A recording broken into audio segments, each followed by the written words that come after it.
I would like to begin this video with a land acknowledgement. We wish to acknowledge this land on which the University of Toronto operates.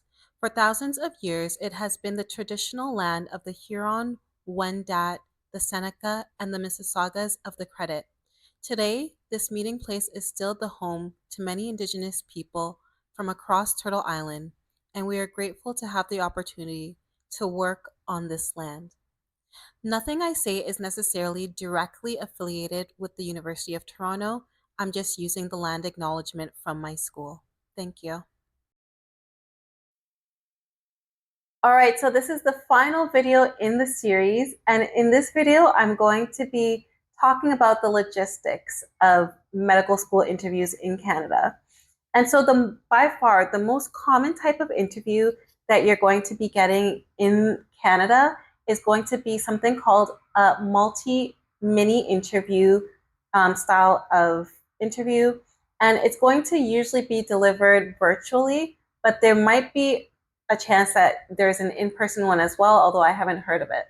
So even though that's the most common, I'll still talk about the other types that exist. So before I move forward, I wanted to explain a little bit more about what to expect in the MMI. So even though most MMIs are going to be virtual, or at least I think all in Canada are virtual, I wanted to use Love is Blind to conceptually explain what it's like to have an MMI interview. So just like Love is Blind, for those who are not familiar, in Love is Blind, people go into different rooms and talk to different potential love interests, and each time they talk to somebody on a date, the other people have no idea what was said on that date. And that's the same idea as the MMI. So if you have one interview with one interviewer, the next interviewer has no idea what you said with that particular interviewer. What that means is if you feel like you messed up in one station, it doesn't matter when you move to the next station because the next interviewer has no idea what was said previously.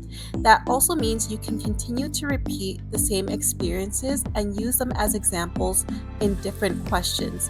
For example, if I talked about the way I failed giving report in one question, I can still use it for another question and nobody would say that's too repetitive because they have no idea what was said in the next station. So I just wanted to stress that. I also want to stress that just because I remember doing the interview and having just a terrible station in one of my MMIs. I was just shaking and my heart was beating in the wrong way. Like you could hear it in my voice. I was stuttering. I already struggle with filler words and all that. So it was just really bad, but I just had to collect myself for the next station and recognize that the next interviewer had no idea that I messed up in the previous station. And in the end, I still got into that school. So remember, they're going to score you based on like all of the stations. And I think they even take some out for certain schools. So I just wanted to, relax some nerves a bit there just because I know that MMI can be a little bit nerve-wracking. So let's go on and continue with the rest of the other type of interviews. So in addition to the MMI or multi-mini interview, you might also be receiving a traditional interview. And so in this type of interview, you're going to have one interviewer that sees you throughout your entire interview. So they would have been asking all of your questions from the very beginning to the very end of your interview. Another way that this might be conducted is rather than having a one-on-one where it's one interviewer and one interviewee, you might have a panel type of interview where you have multiple interviewers and with just one interviewee. And so they would have seen you throughout the entire interview, so from the very beginning until the very end. And then you might also get group interviews, although I've never heard of those ones in Canada. If you know of them, please comment down below.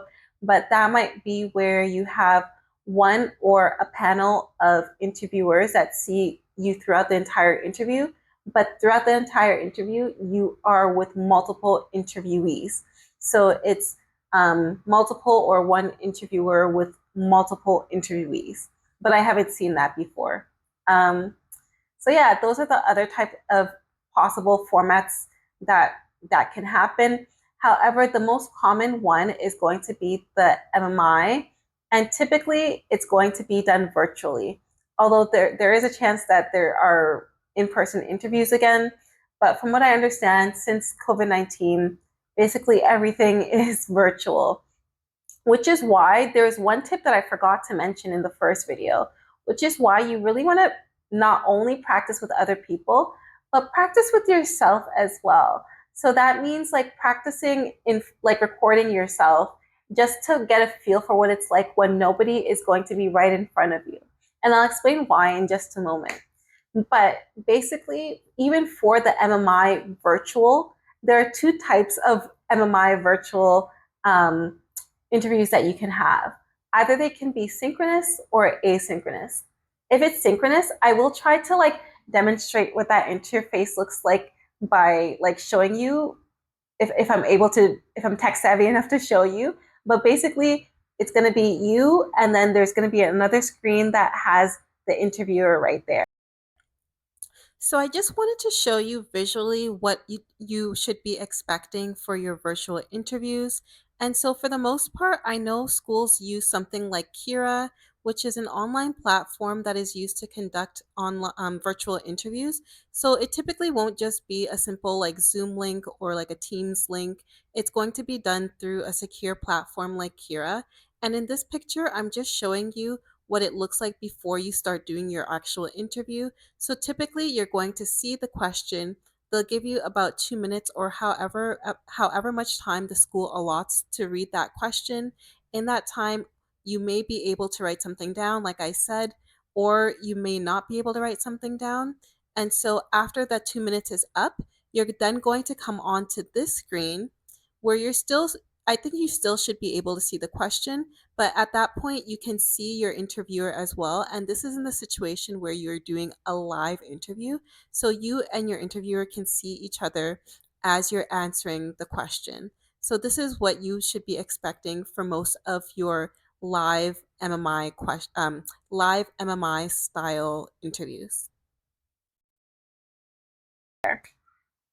But then there might also be an asynchronous version where you don't get to ever see anyone at all. All you'll see is the question flash, and then you have a couple minutes, whatever time is allotted, and then you're going to be answering the question right away without having seen anybody. So yeah, those are really the basic formats. And if you haven't already received an interview invite, which I believe you will because you are going to get in this cycle, and if not, stay strong and you're going to get in the next cycle. But if you haven't already received that email, then you wouldn't know that the type of interview that you're going to be getting is going to be detailed within that interview. And all the details about your interview format as well will be detailed. For instance, some schools require you to speak for the entire length of the interview, just like basically just a monologue.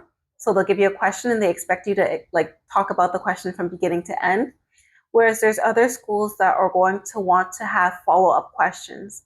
So it's important that if there is a question, like if there is an opportunity for you to ask questions to somebody about your interview style, that you ask if follow-up questions are required, if it's something that they wish to do, or if they would prefer you to speak the entire length of the interview without any interjection. So yeah, that's important to verify and clarify before you go forward, just because you don't want to get points taken off for answering the question incorrectly, you know? Okay, and so now other things to think about in terms of logistics. So what to wear. So the reason I dressed up this way is because this is exactly actually how I dressed up for one of my interviews that I did. And so I would say that this is appropriate to wear. I think it's okay to wear colors as long as it's not taking away or distracting from the interview itself. I think it's completely fine. Earrings are fine. Again, you just don't want anything that's going to be distracting the interviewer from listening to the content of your answers. And in terms of hair, something that I wish I had done, which I was going to do, was just wear my natural hair. For some reason, I was super concerned about that. And there was one day where I did have my natural hair out, which is completely fine. Girlies, if you're a natural hair girly, just wear your natural hair. It's fine. And it's something that I wish I did for at least one of my interviews. But yeah, just have your hair in a simple style, but like any texture of hair is fine. Any color of hair should be fine. Again, as long as like the focus is going to be what you're speaking on, your hair can be in any style that you want it to be in. Okay. And in terms of the background, you want it, this is exactly why I sat like this as well. You want it to be a neutral background just because they are going to be recording basically from this level up. And so you want the background to be as neutral as possible. Basically, it doesn't matter what you wear on the bottom just because nobody will know. And I've been wearing sweatpants this entire time and nobody would be the wiser. Okay, have headphones ready just because you want to make sure that you've already tested them out. So make sure you have your headphones and you've already tested them out. Your ID. So usually what happens, so I'll talk a little bit more about the format again, but basically you get your question. So in some programs, so anybody who's using Kira, how it works is you'll have the question flash in front of your face. You have about 2 minutes to think about the question. In those 2 minutes, I write down the structure that I wanted to use for answering the question, and a couple points here and there about like how I wanted to address the question. And then once that 2 minutes is up, it might be 2 minutes, it might be another time, just verify later on.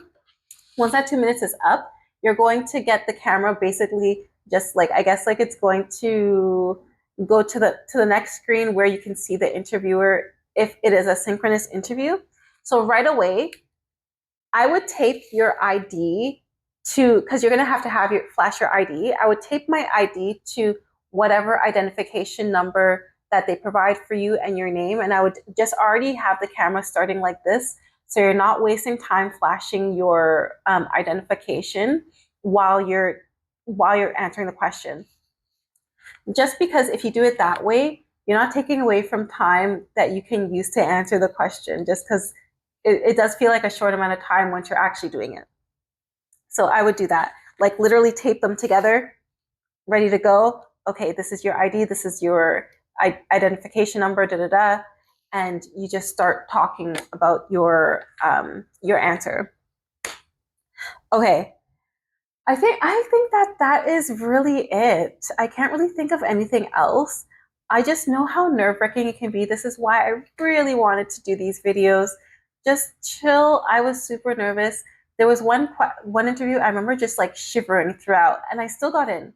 Guys, I still got in. I was shaking throughout. You could probably like hear my shaking through like me answering the video, like me through me answering the questions and things like that would happen as well. If something like that happens, it's okay.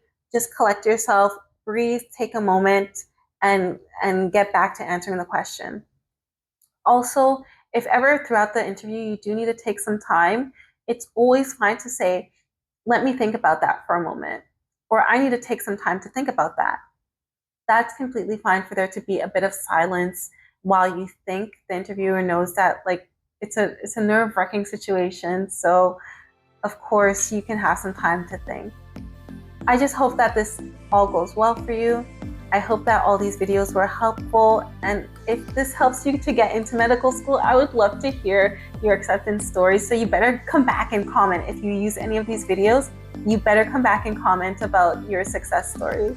But I just wish you all the best of luck and happy prepping for interviews. If you have any questions, leave them down below. Please comment, like, or share this video if you care, and take care. Bye, guys.